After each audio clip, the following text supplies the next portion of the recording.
www.mixcity.fm. Mix City Radio. Vous êtes sur Mix City Radio, c'est Sébastien avec vous pour une nouvelle chronique des voyageurs du monde. Et on est en ligne avec Mélanie. Mélanie, bonjour.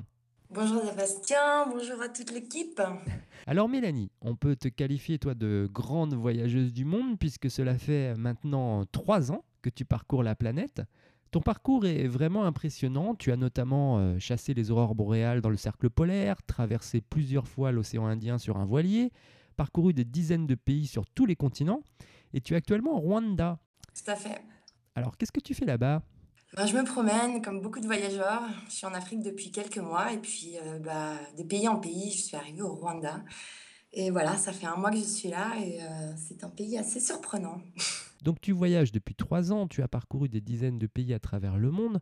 Comment on en arrive là ? Comment on commence une grande histoire de voyage ? Ça fait un moment en fait.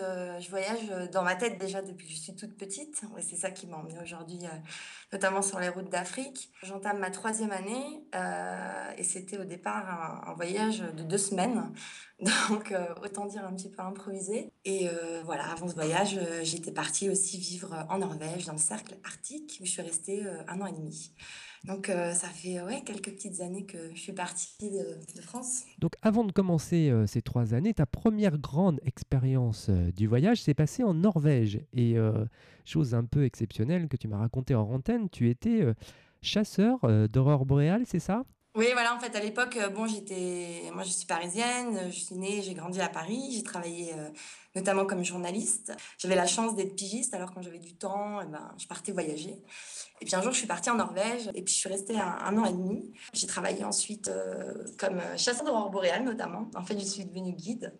Et puis un jour, je suis rentrée en France travailler pour France 5. Et puis, du retour, j'ai trouvé un billet pas cher pour le Japon. Je me suis dit, allez, partons. Et puis, en fait, au bout de 2 semaines, j'ai décidé de jamais reprendre mon retour. Et voilà, je suis dans ma 3e année de voyage. Un grand moment de liberté. J'imagine. Alors, avant que tu nous racontes ton périple, peux-tu nous expliquer ce qu'est un chasseur d'aurore boréale ? J'étais donc guide et j'emmenais des gens. C'est-à-dire que parfois, il faut faire des dizaines de kilomètres, passer en moyenne 4 à 5 heures pour pouvoir les apercevoir. On essaye de les chasser, de les découvrir. Et je peux dire que c'est vraiment un des plus beaux travaux que j'ai fait. Donc tu as fait ça quelques mois et puis après je crois que tu es revenu en France, hein, c'est ça ? Ouais, je suis revenue en France travailler pour France 5. J'ai fait une émission qui s'appelait Reporter. C'est vraiment intéressant. On faisait des reportages en Europe sur des initiatives écologiques. Voilà, j'ai traversé 8 pays avec un camarade, François.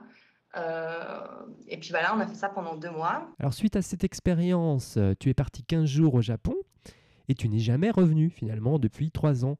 Alors qu'est-ce qui s'est passé ? D'une part, c'est vrai que j'étais tentée par ce billet pour le Japon, parce que le Japon, c'était un pays qui m'intriguait beaucoup. Puis d'autre part, c'était un billet pas cher. Et puis, c'était l'occasion d'y aller. Et qu'est-ce qui s'est passé? Je suis arrivée au Japon, j'ai rencontré des amis japonais et canadiens. C'était un groupe, on a fait un tour du Japon ensemble.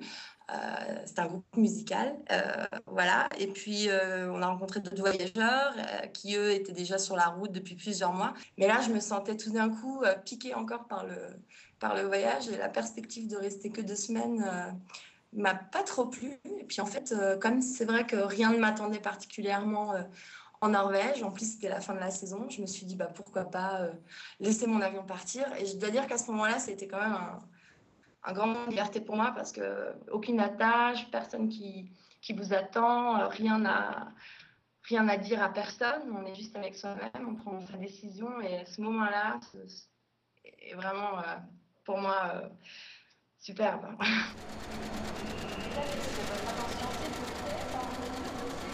www.mixcity.fm. Mix City Radio. Donc là, ça y est, tu as décidé de ne plus revenir en France. Tu es au Japon. Comment s'est fait le choix de la première destination qui a suivi ? C'est-à-dire, en fait, quand j'étais au Japon, quand j'ai décidé de rester, premièrement, je pensais pas que ça m'emmènerait 3 ans après. Je me disais, allez, je vais essayer de voyager quelques mois, quelques semaines en fonction d'eux. En fait, j'avais pas vraiment de planning. Et en fait, j'ai décidé d'aller à Taïwan parce que Taïwan, c'était juste à côté. Et puis, j'avais hébergé il y a quelques années un ami taïwanais qui m'avait beaucoup parlé de son île. Pour moi, Taïwan, c'était une espèce de grosse entreprise de textile, donc j'avais jamais vraiment vu le côté culturel ni géographique de l'île, c'est-à-dire beaucoup de volcans, beaucoup de montagnes, beaucoup de forêts, des très belles plages. Et donc, en souvenir de ça, je me suis dit, bah tiens, j'irais bien faire un tour à Taïwan. Puis ensuite, c'est vrai qu'à côté, il y avait les Philippines. Ah, les Philippines, je connais pas. Puis voilà, ça s'est continué comme ça, les Philippines, l'Indonésie. Donc voilà, là tu es parti, donc tu enchaînes les pays un par un. Donc on reviendra tout à l'heure sur les pays d'Asie et les pays, les autres pays que tu as pu visiter en Afrique et dans le sud du Pacifique. Mais avant cela, la question que j'aimerais te poser, c'est est-ce que tu avais, quand tu as pris ta décision de partir, un thème prédéfini ou est-ce que tu es parti en te disant je vais vivre au jour le jour En fait, c'est très, très impulsif comme voyage parce que dans le fond, moi, j'ai toujours eu envie d'aller partout. Après, quand j'habitais en France, évidemment, ça dépendait beaucoup plus de mon budget ou de la situation qu'il pouvait avoir dans ces pays-là. Mais au fond, j'ai jamais vraiment eu d'envie particulière pour des pays. J'ai toujours une envie globale de découvrir le monde. Voilà, donc mes choix se sont un petit peu faits en fonction de la géographie. Et puis, pour moi, il n'y avait pas de bon ou mauvais pays. C'est-à-dire, on se promène et puis il faut aller voir. Alors il faut aller voir, d'accord, mais qu'est-ce que tu recherches quand tu vas dans un pays? Est-ce que c'est découvrir la culture, découvrir les gens? Je dirais vraiment que le cœur de chaque pays, c'est vraiment les gens. J'aime parler, j'aime découvrir, j'aime que les gens me racontent leur histoire, d'où ils viennent. J'aime beaucoup les personnes âgées aussi parce qu'elles ont beaucoup de choses à nous apprendre. Donc, c'est aussi ma grande motivation dans mes voyages, c'est de vraiment aller à la rencontre des gens, essayer de passer du temps avec eux, avec leurs amis, leur famille ou même, mettons, en cuisinant. Alors et justement, est-ce que c'est facile quand on est une jeune femme et qu'on a décidé comme ça de partir seule, découvrir le monde, est-ce que c'est facile de voyager et de rencontrer des gens sur sa route? Enfin, je trouve que pour une femme, voyager seule, c'est pas si compliqué que ça. J'ai vraiment envie de le dire parce que c'est une question qu'on me pose souvent, mes amis, des jeunes femmes que je rencontre, qui me disent ah mais tu es courageuse. Et puis dans le fond, bon, on n'est jamais vraiment seul parce que quand on est seul, on rencontre toujours des gens qui sont sur la route comme nous. Donc on est toujours accompagné d'acolytes. Moi, je trouve que quand on a le cœur, on n'a pas besoin du courage parce qu'on y va, on a envie de le faire. Euh, pour une femme, c'est pas si compliqué aussi parce que j'ai l'impression que quand on vous voit seule, les gens ont plus tendance à s'inquiéter que vous vouloir du mal en fait. Mais dans l'ensemble, j'ai vraiment envie de dire aux filles et jeunes femmes et femmes que voyager, bien au contraire, c'est pas si difficile que ça. Alors tu as voyagé à pied, en vélo, en voiture, en train, et chose qui fait rêver les gens, tu as pris également un voilier pour traverser l'océan Indien.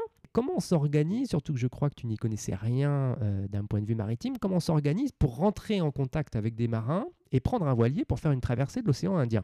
C'est parti comme ça, de fil en aiguille. Ben, je suis montée sur son bateau, on a voyagé ensemble, et puis on rencontre d'autres bateaux, d'autres marins, on copine, et puis voilà, au fur et à mesure des escales, on se re-rencontre, et puis parfois on vous invite à revenir à bord.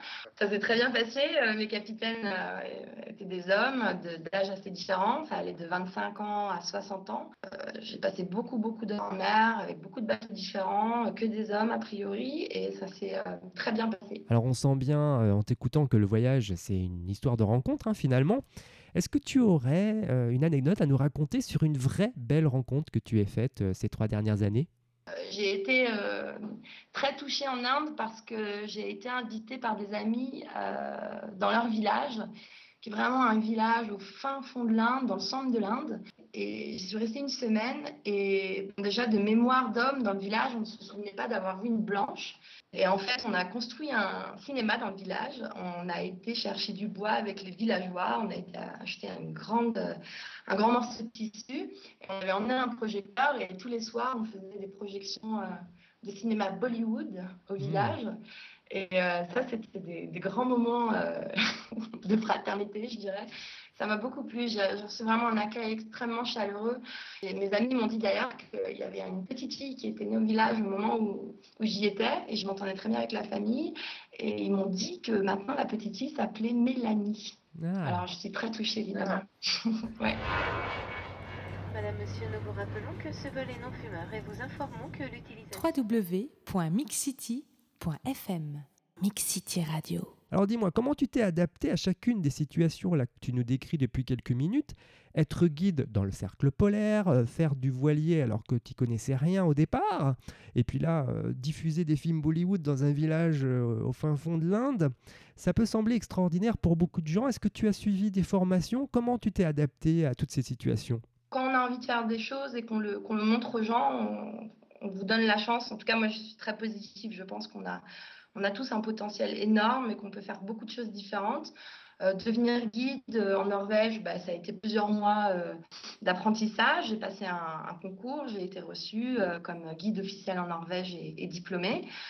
Bon, ça a changé complètement de ma vie de journaliste, mais pourquoi pas? J'avais pas du tout envie de m'enfermer dans ma vie parisienne, bien qu'elle me plaisait, mais ça me paraissait trop étriqué à l'époque. J'avais vraiment envie de faire des choses différentes. Puis c'est aussi un retour à l'essentiel pour moi. Enfin, je dirais pas un retour à l'essentiel, je dirais que c'était un départ vers l'essentiel parce que j'avais aussi envie de retrouver mon contact avec la nature, la lumière, des choses qu'on voit plus bien quand on vit en ville, malheureusement. Il y a un proverbe tibétain justement qui dit le voyage, c'est un retour vers l'essentiel. Qu'est-ce que tes voyages, parce qu'on peut parler de voyages au pluriel, t'ont appris? Est-ce que c'est que des choses pratiques comme on vient de le voir ou est-ce que ça t'a fait aussi mûrir? Non, on sort jamais indemne d'un voyage, mais je crois que c'est même pas que le voyage, c'est la vie en général. À chaque fois qu'on se confronte à des situations, des gens, on apprend beaucoup sur soi-même. Je pense que même rencontrer une personne, c'est également un voyage en soi. Quand j'ai fait du bateau, un de mes équipiers était sri-lankais. C'était un jeune homme de 20 ans, bouddhiste, qui voyageait hors de ses frontières pour la première fois. On a eu des discussions assez intéressantes. Je me rendais compte qu'on était de la même planète, mais on n'était quand même pas du même monde. Alors c'était très enrichissant pour moi, mais parfois c'était aussi déstabilisant. Mais les voyages, en tout cas, c'est sûr, vous lessivent. Comme disait Nicolas Bouvier, on voyage pour être rincé. On a envie de se confronter à soi-même, se confronter aux autres. Après, je ne crois pas que c'est non plus un échappatoire. Souvent, on me pose la question, est-ce que tu es parti pour échapper à certaines choses ou... Pas du tout. C'est vraiment pour rentrer en collision avec le monde dans lequel je vis, parce qu'à partir d'un moment, c'est fatigant d'être assis, à lire la presse, écouter la radio, regarder la télé. On a envie d'être dans la télé. On n'a pas envie d'être devant la télé. On a tous des façons différentes d'explorer notre monde et le monde dans lequel on vit. Mais voilà, moi, je ne critique pas la façon dont les gens vivent à partir du moment où ils sont contents de ce qu'ils font. Mais pour moi, c'est sûr que le voyage, c'est ma vie. Alors je le rappelle, tu es journaliste, donc quelque part tu as un regard aiguisé sur le monde. Si on parle des médias justement, est-ce qu'il n'y a pas une différence entre ce qu'on nous montre dans les médias en France et ce que tu as pu voir dans les pays que tu as traversés? Bon, le problème des médias, c'est que parfois on est un petit peu loin de la réalité et c'est vrai que dans certains pays, on est choqué, surpris, parfois content. C'est vrai qu'en ce moment, je suis au Rwanda. Alors le Rwanda, c'est quoi? À chaque fois que les gens me disent mais qu'est-ce que tu fais au Rwanda? Je leur dis mais le Rwanda, c'est un pays, mais il n'y a aucun problème. Les gens ont en tête les événements de 1994, événements dramatiques, certes. Enfin, ça fait 15 ans, il y a beaucoup de choses qui se sont passées depuis. C'est de loin le pays le plus propre et je dirais le plus calme d'Afrique que j'ai fait. Alors évidemment, c'est aussi un petit peu surprenant comme pays, je pourrais en parler pendant longtemps. Mais voilà, il y a une réalité qui est un petit peu décalée. Mais je pense que ce n'est pas toujours de la faute des médias et je ne dis pas ça juste parce que je suis journaliste. D'accord, mais si on prend l'environnement par exemple, est-ce qu'il n'y a pas un décalage entre ce qu'on nous montre dans les médias et ce que tu as pu voir toi dans tes différents voyages? Je pense que quand même, en voyageant, on se rend bien compte que la planète a de vrais défis à relever. On voyage, il y a des choses qui sont effarantes. Et des exemples, c'est le problème de la déforestation, qu'elle soit en Asie, dans des pays comme le Cambodge, ou en Indonésie, aux Amériques, avec des pays comme le Brésil. Moi qui ai fait du bateau, je peux vous parler du plastique qu'on voit en mer, en plein milieu de l'océan. C'est effrayant, c'est effrayant.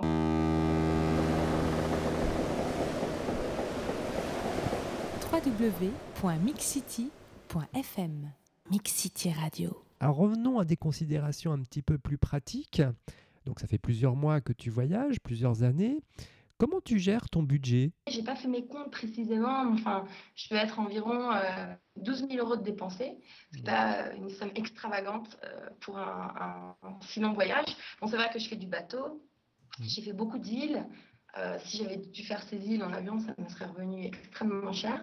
Je fais du couchsurfing aussi. C'est un site communautaire de voyageurs où on s'héberge tous les uns les autres gratuitement, en découverte de nouvelles amitiés, rencontres et voilà, plein de choses pour partager. Donc, j'ai pas beaucoup non plus été à l'hôtel durant ces dernières années. J'ai travaillé 3 mois en Nouvelle-Calédonie, ça m'a permis de me refaire une caisse de bord. Et du point de vue de la santé, est-ce que tu t'es préparé avant ton départ au niveau des vaccins, par exemple? Mais en fait, ça dépend vraiment des voyageurs parce que, bon, je rencontre des voyageurs qui sont des gens qui vont voir le médecin juste avant, qui, par exemple, avant de venir en Afrique, prennent des pilules pour lutter contre la malaria, etc. Moi, non. Je n'ai pas de vaccin depuis longtemps. J'ai voyagé dans beaucoup de pays, notamment en Amérique du Sud, même en Amazonie. J'ai jamais eu de problème. Évidemment, je touche du bois. Je crois qu'il faut faire surtout attention à ce qu'on mange. Alors, je te propose pour ces dernières minutes d'élargir un petit peu le sujet.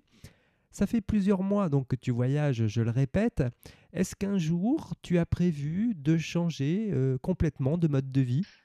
Pour moi, c'est dans la continuité, dans la logique de la vie que j'ai toujours eue et toujours eu envie d'avoir. Donc, je pense qu'il y a de fortes chances pour que ça continue. Ensuite, être sur la route tout le temps, non, mais vivre à l'étranger, oui. Essayer des nouveaux projets, oui.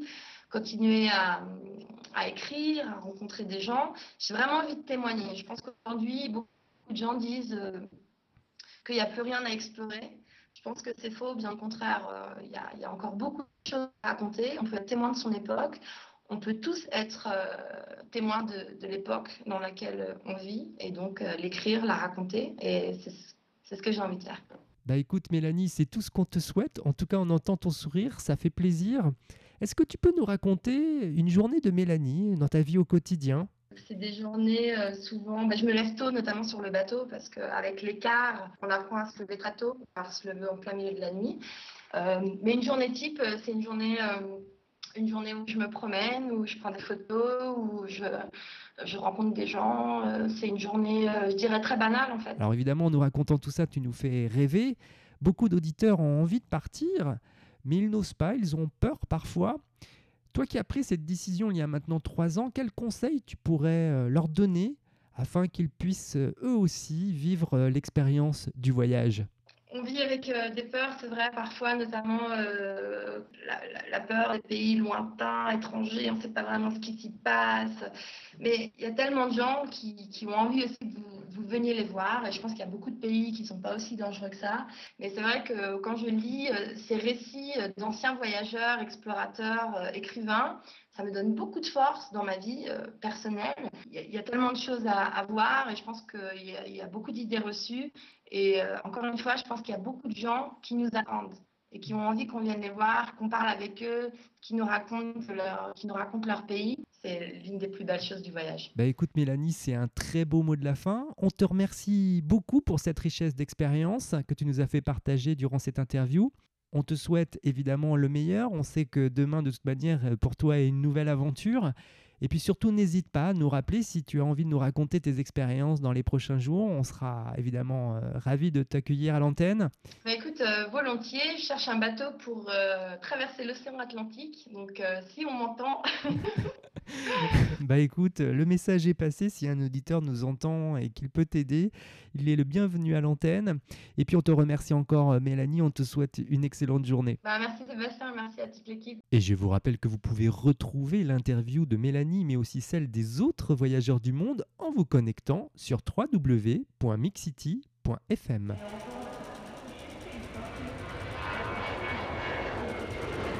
www.mixcity.fm. Mix City Radio.